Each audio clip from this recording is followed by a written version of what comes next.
ጎጃም ዞን በተፈጸመ የድሮን ጥቃት ከ100 በላይ ሰዎች መገደላቸውን የዓይን እማኞች ተናገሩ። ጥቃቱ የደረሰው ገደብ ከተማ ከወረዳዋ ዋና ከተማ ደብረ ወርቅ በ20 ኪሎ ሜትር ርቀት የምትገኝ ከተማ ናት። ታጣቂ ቡድን መሪ ከሆኑት አንዱ እንደሆኑ የሚነገርላቸው የቀድሞ ጋዜጠኛና ፖለቲከኛ እስክንድር ነጋ ከመንግስት ጋር ድርድር ለማድረግ ገና ውሳኔ ያልደረስኩም አሉ። ሰላም ጤና ይስጥልን ውድ የኢትዮ ከረንት የዩቲዩብ ገጽ ተከታዮችና አድማጮች እንደምን አላችሁ? ለዕለቱ የተመራረጡት አርዕስተ ዜናዎች ወደ እናንተ ይዘን ቀርበናል። እስከ ፍጻሜው ድረስ በአብሮነት እንድትዘልቁ በአክብሮትና በትህትና እንጠይቃለን። ቤተሰብ ለመሆን ላይክ፣ ሼር፣ ሰብስክራይብ እንድታደርጉ በትህትና እንጠይቃለን። አሁን ወደ ዝርዝር ጉዳዮች እንገባለን። በአማራ ክልል ምስራቅ ጎጃም ዞን ሐሙስ ሚያዝያ 9 2017 ዓ.ም ከትምህርት ቤት ዙሪያ በደረሰ የድሮን ጥቃት ከ100 በላይ ሰዎች መገደላቸውን የአካባቢ ነዋሪዎችና የዓይን እማኞች ለቢቢሲ ተናግረዋል። በዞኑ እናርጅ እናውጋ ወረዳ ገደብ በተባለች አነስተኛ የገጠር ከተማ የትምህርት ቤት አጥር ለማጠርና ቤት ለመስራት ለልማት ስራ የወጡ ሰላማዊ ሰዎች በጥቃቱ መገደላቸው ተገልጿል። የአካባቢው አስተዳደር ግን ጥቃቱ በአካባቢ ተሰብስበው በነበሩ የፋኖ ታጣቂዎች እንጂ በንጹሃን ነዋሪዎች ላይ አለመፈጸሙን ለቢቢሲ አብራርተዋል። የኢትዮጵያ ሰብአዊ መብት ኮሚሽን ተፈጸመ ስለተባለው ጥቃት ክትትል እያደረገ መሆኑን አመላክቷል። ነዋሪዎቹ ለቢቢሲ እንደተናገረው ከሆነ ተሰብስበው በከተማው ያለው ገደብ የመጀመሪያ ደረጃ ትምህርት ቤት አጥርን እያጠሩ በነበሩ የሰዎች ላይ ጥቃቱ ነው የተፈጸመው ብለዋል። ጥቃቱ የተፈጸመበት አካባቢ በቅርብ ርቀት ላይ እንደነበረ የተናገረው ሌላ የዓይን እማኝ ወዳውን ጩኸትና ግርግር ድንጋጤ መፈጠሩን ጠቁመው የሆነውን አናውቅም ሲሉ በቅጽበት የነበረው ሁኔታ ገልጸዋል። እሳቸውን ጨምሮ ሌላ የነበሩ ሰዎች ጥቃት እንደተፈጸመበት አካባቢ ሲጠጉ ሰው የሚባል አይደለም ሲሉ ጉዳቱን ተናግረዋል። እንዳለ በሙሉ ጥቁር ነገር ነው የሆኑት። አካባቢ በሙሉ ሰው የሚባል ነገር የለም። ከወደቀው ውስጥ የሚጮህ አለ፣ የሚንከባለልም አለ። የተፈጠረው ነገር ግን ይዘገንናል። ሰው ለሆነ እጅግ የሚዘገንን ድርጊት ነው ብለዋል። የፈረሰው ትምህርት ቤት አጥር እያጠሩ እያለ ቀኝ እጃቸው ተመተው መቁሰላቸው የተናገሩ ሌላ ነዋሪ ደግሞ ከባድ ፍንዳታ መከሰቱን ጠቅሰው ብዙ ሰው ነው የተጎዳው ሲሉ አብራርተዋል። ባህር ዛፍ የሚቆርጥ ሚስማር የሚመታ አለ፣ ማገር የሚቆርጥም አለ፣ የሚይዝም አለ ሲሉ የማህበረሰቡ መሰባሰቡን የገለጹ ሌላ ዓይን እማኝ ደግሞ የሟቾች ቁጥር ብዛት ይኖረዋል በማለት አብራርተዋል። አስክሬንን ስለማንሳታቸው የተናገሩ ሌላ እማኝ ደግሞ አብዛኛው የጥቃቱ ተጎጂ ወዲያው ህይወት ማለፉን ገልጸው ሟቾቹ በአብዛኛው ወጣት ናቸው ብለዋል። ከ24 በላይ ቁስለኞች ወደ ሕክምና መወሰዳቸውን የገለጹት እማኞቹ አብዛኛዎቹ በከተማ ወደሚገኘው ገደብ ጤና ጣቢያ ከደረሱ በኋላ ህይወታቸው ማለፉን ተናግረዋል። ከ70 በላይ አስክሬን አንስተው ባጃጅ ወደ ቤተክርስቲያን ማመላለሳቸው የተናገሩት አንድ ዓይን እማኝ ታዳጊ ሽማግሌዎች ጨምሮ በአጠቃላይ ሟቾች ቁጥር 120 እንደሚደርስ ገልጸዋል። ከ115 እስከ 120 የሚደርሱ አስክሬን የተቀበረው ያልታወቀም ይኖራል ብዬ አስባለሁ፣ ምክንያቱም ድንጋጤ ውስጥ ስለነበር ነው ሲሉ አብራርተዋል። ሌላው የዓይን እማኝ በበኩላቸው 57 አስክሬን እስከሚነሳ ድረስ እንደነበሩ ጠቁመው የሟቾች ቁጥር ከ100 በላይ እንደሚሆኑ ገምተዋል። አስክሬኖቹ ላይ ከባድ ጉዳት መድረሳቸውን ሟች መለየት ከባድ እንደነበር የተናገሩት የዓይን እማኞች በዚህ ምክንያት በስጋት እስከ ቀኑ 8 ሰዓት ድረስ ገደብ ቤተክርስቲያን በጅምላ እንደተቀበሩ ገልጸው አሞራ እንዳይበላቸው ቅበሩ ሲባል ማህበረሰቡ በፍጥነት 5 የሚሆን መቃብር ውስጥ ነው የቀበርናቸው ሲሉም አንድ ነዋሪ ተናግረዋል። የመንግስት ኃይሎች ጥቃት ከደረሰ በኋላ ወደ ከተማ መግባት ተከትሎ ስጋት ያደረባቸው አንዳንድ አካባቢ ነዋሪዎች መሸሻቸውን የተናገሩት አንድ ነዋሪ ተጨማሪ ጥቃት መፈጸማቸውን ጠቁመዋል።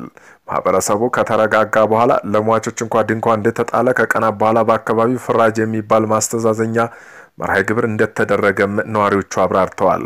ሰሞኑን ሲሸበር ነበር፣ ህዝቡ በሙሉ ሽብር ላይ ነው ያለው ሲሉ ዳግም የድሮን ጥቃት ይደርሳል የሚለው የፋሲካ በዓልን በስጋት ማሳለፋቸውን በበዓል የሚባል ነገር የለም ሲሉም አክለው ተናግረዋል። ከባድ ሀዘን ውስጥ ነው ያለነው። በዓል ምንም አይመስለን ነበር። ለበዓል በከተማ የሚመጡ ልጆች አልመጡም ሲሉ የአካባቢ በሀዘን ድባብ ውስጥ ስለመሆኑ ሲያብራሩም ተሰምተዋል። በአማራ ክልል ግጭት በ2015 ዓ.ም መጨረሻ ከተቀሰቀሰ ወዲህ በከተማ በፋኖ ታጣቂዎች ቁጥጥር ስር እንደሆነች ነዋሪዎቹ ተናግረዋል። ጥቃቱ ሲፈጸም ግን የፋኖ ታጣቂ በከተማ ውስጥ እንዳልነበሩና በአካባቢው ግጭት እንዳልነበረ ጠቁመዋል። ጥቃቱ አንዳንድ ስራ ለመስራት ካልመጡ በቀር ከተማ ውስጥ አይታዩም ሲሉ አንድ ነዋሪ ተናግረው ነጋዴ እንደሆነ የተናገሩት አንድ ዓይን እማኝ ሟቹ ንጹሃን ስለመሆናቸው ሲናገሩ በርካታዎቹ በንግድ ስራ የሚያውቋቸው መሆናቸውን አብራርተዋል። የፋኖ አባላት ቢሆኑ አስክሬን ሲነሳ ታጣቂ እናገኝ ነበር። ፋኖች እንደ ማህበረሰቡ ለይተን እናውቃቸዋለን። ፋኖች ባንድ ላይ የሚንቀሳቀሱት ሌላ ነዋሪም ተናግረዋል። ሌላው ነዋሪ በበኩላቸው የተሰበሰበው አጥር የሚያጥረውና ቤት የሚሰራ ሰው በቀረጸው የድሮን ቅኝት በፋኖ ስብስብ ላይ ተብሎ ታስቦ ይህን ያውቀነው ነገር የለም። ምናልባት ሲሰባሰብ ፋኖ ነው ተብሎ ታስቦ ይሆናል። እንዲህ ያለው እኛ የተረዳ ነው ሲሉ ጥቃቱን ሊፈጽም የቻለበት ምክንያት ግምታቸውን ገልጸዋል። የናርጅና ውጋ ወረዳ አስተዳዳሪ አቶ ሙሉጌታ ንጹሃን ሰዎች ተገደሉ መባሉን የጠላት ወሬ ያሉ ሲሆን እርምጃው ጽንፈኞች ያላቸውን የፋኖ ታጣቂዎች ላይ መውሰዱን ለቢቢሲ ተናግረዋል። እነዚህ አካባቢ ቁጥር በርከት ያሉ የኃይል ስብስብ አለ። በስብስቡ ስልጠና ጭምር እንደሚሰጡ መረጃ አለኝ። ትምህርት ቤት አጥርና ቤት የሚባል ነገር ማሰማሪያ ነው በማለት ንጹሃን በፍንጣሪ ቢሆን አልተገደሉም ሲሉ አስተባብለዋል። የፋኖ ታጣቂዎች በበኩላቸው በወረዳው በስፋት እንደሚንቀሳቀሱ ጠቁመው ገደብ ከተማ አካባቢ ላይ ግን በወቅቱ ምንም አይነት ታጣቂ ኃይል አልነበረም በማለት በጥቃቱ የተገደሉ አባልን እንደሌላቸው ተናግረዋል። በአካባቢው ለስልጠና እንደማይጠቀሙበት የተናገሩት የአማራ ፋኖ በጎጃም ምክትል ሰብሳቢ አቶ አስረስ ማሬ ዳምጤ ሁሉም ግድያ የተፈጸመው በሲቪሊያን ናቸው፣ አንድም የታጠቀ ኃይል በቦታ ላይ አልነበረም በማለታቸው ግድያው ማህበረሰቡን ከማሸበር ጋር ያይዘውታል። የኢትዮጵያ ሰብአዊ መብት ኮሚሽን ኢሰመኩ የድሮን ጥቃቱ ክትትል እያደረግን መሆኑን ሲሉ ለቢቢሲ ተናግረዋል።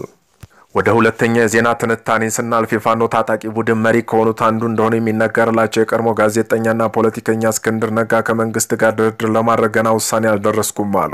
እስክንድር ነጋ ከቢቢሲ ፎክስ ኦፍ አፍሪካ ጋር ባደረጉ ቃለ መጠይቅ በአማራ ክልል ያለው ግጭት በንግግር ለመፍታት ከመንግስት ጋር ሊደረግ ስለሚቻልበት ውይይት በተመለከተ ገና ከውሳኔ አልደረስንም ሲሉ አብራርተዋል። ከመንግስት ጋር እየተዋጉ ያሉ በርካታ የፋኖ ቡድኖች አሉ። እያንዳንዳቸው ቡድን ራሱ የቻለ ነው ያሉት አቶ እስክንድር በክልሉ እየተንቀሳቀሰ ያለው የተለያየ ፋኖ ቡድን ለማዋሃድ ጥረት እየተደረገ ነው ብለዋል።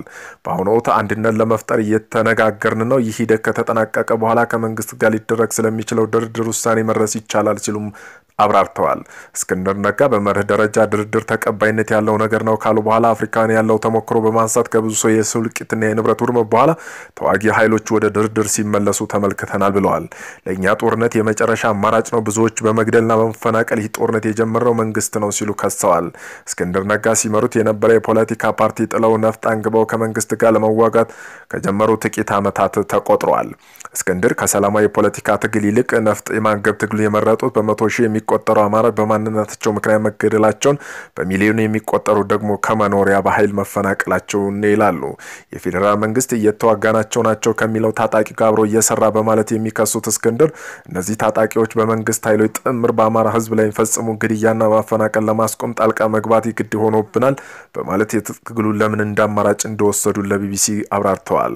በአሁኑ ወቅት 80 ወይም 90% የሚሆኑ የአማራ አካባቢዎች በፋኖ ታጣቂ ቁጥጥር ስር ይገኛል ያሉት እስክንድር የመንግስት ኃይሎች ዋነኛ ጥረት ሆኖም የቆየው በክልሉ የሚገኙ ዋና ከተሞች ተቆጣጥሮ ማስተዳደር ነው ይላሉ። በአማራ ክልል ከፍተኛ የሰብአዊ ቀውስ መኖሩን ያስታወሱት አቶ እስክንድር የፋኖ ኃይሎች ተቆጣጥረው የሚገኙበት አካባቢ ዓለም አቀፍ የሰብአዊ ድርጅትና የሰብአዊ እርዳታ ስራ እንዲሰሩ ፍቃደኛ ነን ሲሉ ተደምጠዋል። በሰሜን ኢትዮጵያ ጦርነት ወቅት እንዲሁም በአማራ ክልል ግጭት ከተቀሰቀሰ በኋላ በክልሉ በመንግስትና በታጣቂ ኃይሎች የሚፈጸመው ሰብአዊ መብት ጥሰቶች በርካታ መሆናቸውን ሲገልጹ ቆይተዋል። ከጥቂት ወራት በፊት ዓለም አቀፍ የሰብአዊ መብት ተሟጋች ሁማን ራይትስ ዎች በአማራ ክልል እየተፈጸመ ያለው ሰብአዊ መብት ጥሰት በገለልተኛ ወገን እንዲጣራ ለተባበሩት መንግስታት ድርጅት ጥያቄ ማቅረቡ ይታወቃል። እስክንድር ነጋም የሰብአዊ መብት ተሟጋቾች ጥያቄ በአዎንታዊ መልክ እንደሚቀበሉ ገልጸው በገለልተኛ ቡድን የሚደረገው ምርመራ እንደሚደግፉን ገልጸው በአማራ ክልል ያለው ጦርነት ማስቆም ካስፈለገ መንግስት በማንነታቸው እኛን መግደል ማቆም አለበት። በመቶ ሺህ የሚቆጠሩ አማራ በማንነታቸው ምክንያት ተገድለዋል። ህዝቡም ላይ የከፈተው የዘር ማጥፋት ዘመቻ መቆም አለበት ሲል ስር ነቀል ለውጥ መደረግ አለበት ሲል ህገ መንግስቱ መሻሻል ይኖርበታል ሲል ለቢቢሲ ተናግረዋል።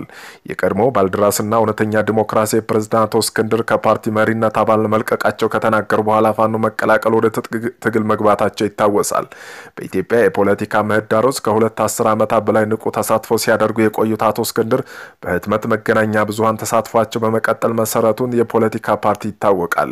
ካለፈው ዓመት ጀምሮ በአማራ ክልል ይፋ የወጣ የመንግስት ኃይሎችና የፋኖ ታጣቂ ግጭት ምክንያት ክልሉ ለ10 ወራት ያህል በአስቸኳይ ጊዜ አዋጅ ስር እንዲቆይ አድርጎታል። አንድ ዓመት በሞላው አለመረጋጋት ውስጥ በተለያዩ የክልል አካባቢ የተለያዩ መሪዎች ስር የሚንቀሳቀስ የፋኖ ታጣቂ ቡድን እንዳሉ ሲዘገብ የቆየ ሲሆን እስክንድርም የአንዱ ቡድን መሪ መሆናቸው ይነገራል።